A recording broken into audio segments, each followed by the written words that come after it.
Oke.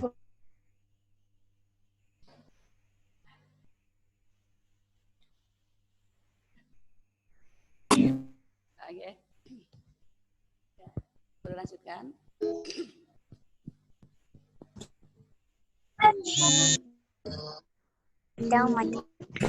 Untuk memanggang di sini ya ada beberapa metode yang bisa kita lakukan, antara lain ada memanggang kering, ya. Yang kedua ada memanggang dalam oven menambah kelembaban. Yang ketiga memanggang dalam oven dengan menggunakan 2 wadah. Ya. Kemudian yang E, teknik membakar grilling. Teknik mengolah bahan makanan di atas lempengan besi panas atau di atas panci datar atau istilahnya itu teflon. Ya. Diletakkan di atas perapian, ya langsung suhu yang dibutuhkan yaitu 292 derajat Celcius. Nah, ini antara lain yang termasuk teknik pengolahan panas kering.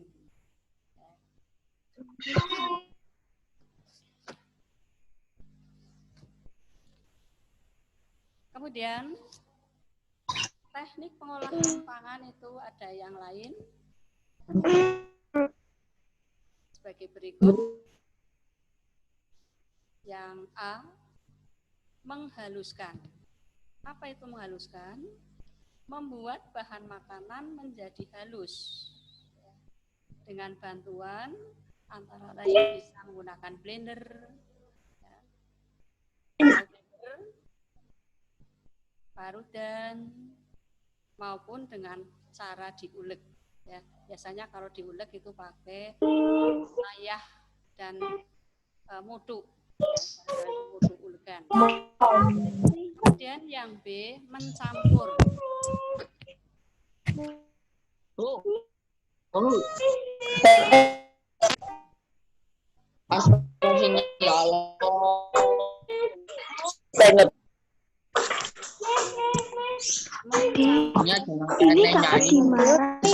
Menyatukan bahan pangan menjadi tercampur rata.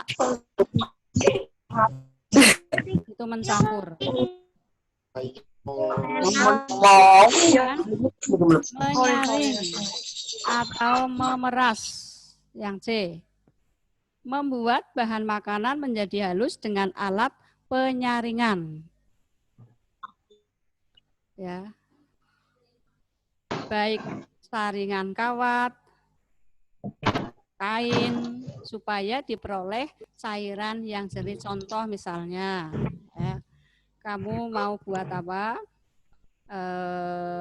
Air teh, ya, supaya ampasnya tidak terbawa, bisa kita menggunakan alat penyaring. Ya. Jadi nanti diperoleh cairan yang apa? Jernih. Ya. Kemudian yang D, tidak dimasak.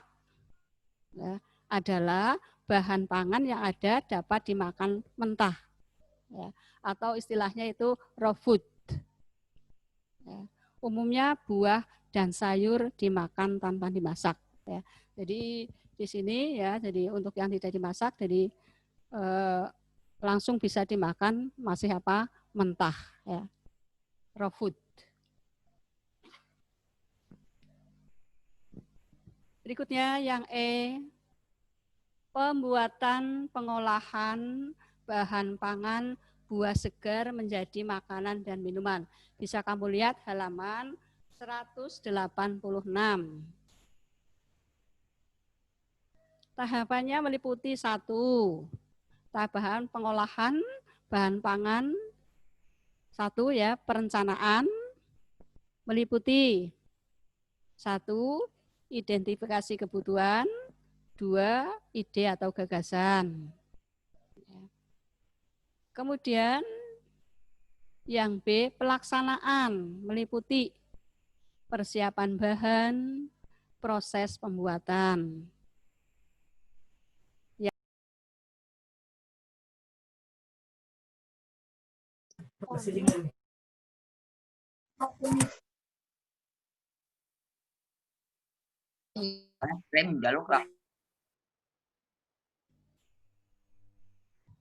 Ya, Bu Guru ulangi ya.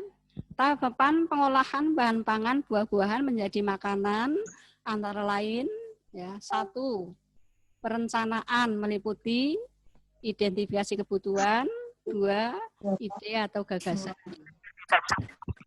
Ya. Yang B, pelaksanaan meliputi 1.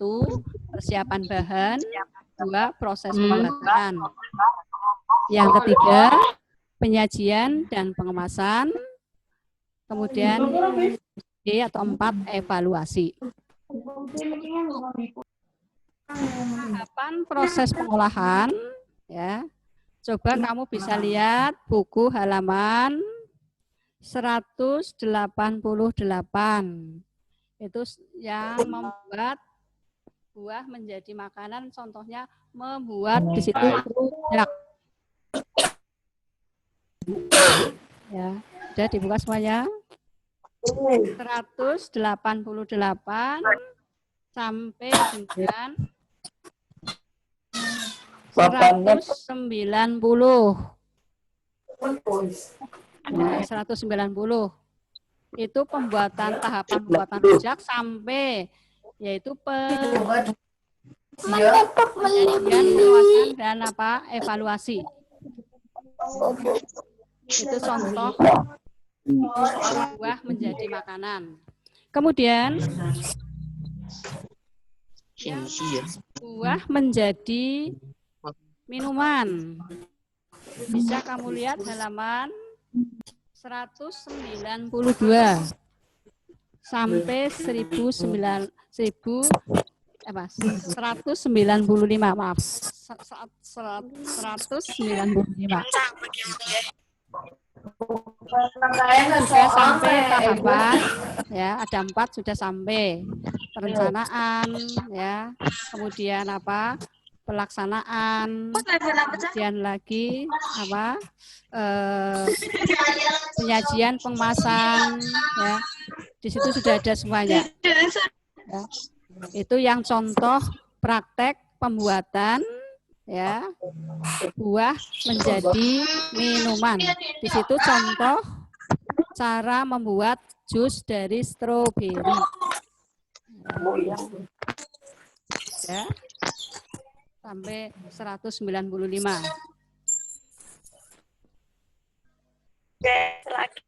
Kemudian yang terakhir, penyajian dan pengemasan. Ya.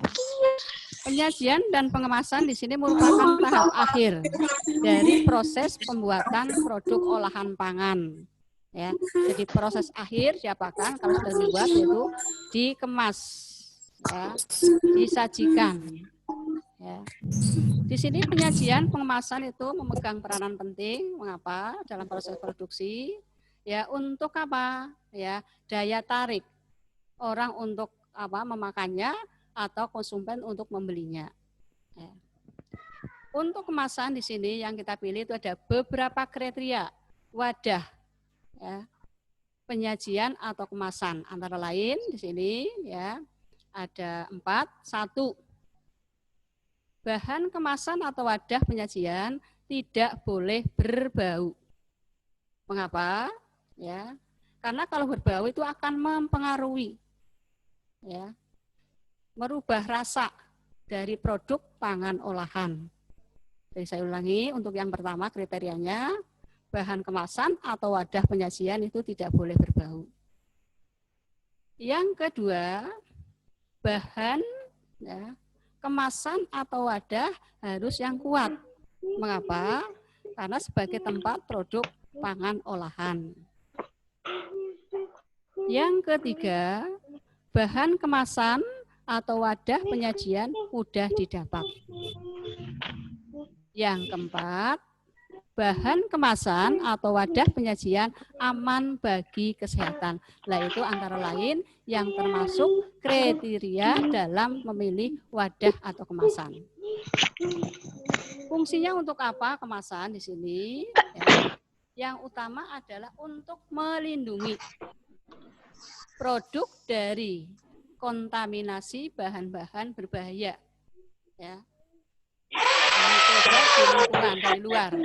Agar apa di sini harus dikemas agar aman saat dikonsumsi dan mempunyai di sini kalau disimpan itu waktu yang cukup lama. Itu fungsi dari kemasan. Jadi kamu harus bisa membedakan antara kriteria kemasan dan juga fungsi kemasan. Ya. Kemudian ya, di sini Bu ingatkan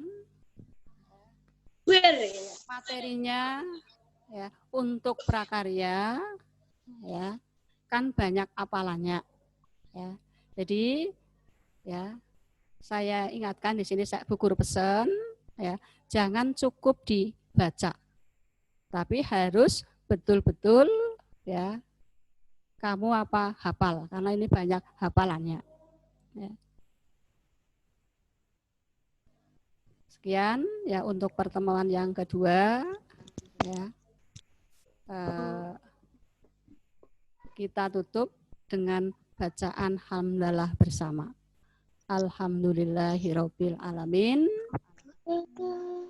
Wassalamualaikum warahmatullahi wabarakatuh. Waalaikumsalam warahmatullahi wabarakatuh. Waalaikumsalam warahmatullahi wabarakatuh.